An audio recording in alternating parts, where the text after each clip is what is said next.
Imam Mahdi ini ceritanya, tuan yang dirahmati Allah sekalian, hadis yang menceritakan tentang Imam Mahdi mencapai tahap mutawatir maknawi. Mutawatir maknawi ini dia lebih tinggi daripada hadis sahih. Kita sebutkan hadis hasan, hadis sahih, atas lagi mutawatir maknawi.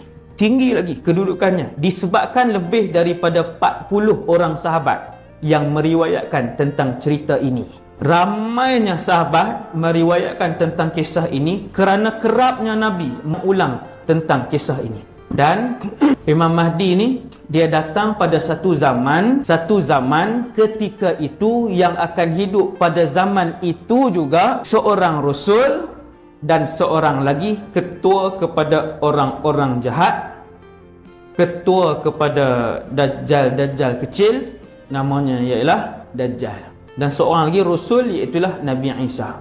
Isa ibn Maryam alaihi salam, Al-Imamul Mahdi dan Dajjal laknatullah.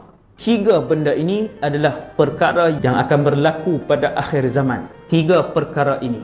Dua tanda besar kiamat, satu tanda kecil. Dua tanda besar tu Nabi Isa dan dan juga Dajjal. Dua tanda besar. Satu yang tanda kecil ini ialah Al-Imam Muhammad ibn Abdullah Al-Mahdi. Itu namanya.